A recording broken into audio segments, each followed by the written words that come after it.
បងជាទីហ៊ានការពារព្រំដែនវាសនា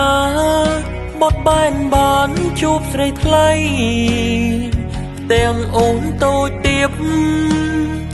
សង់ជាប់នឹងដីតើផលកម្មអ្វីបានជួបស្រីថ្លៃនៅឯព្រំដែន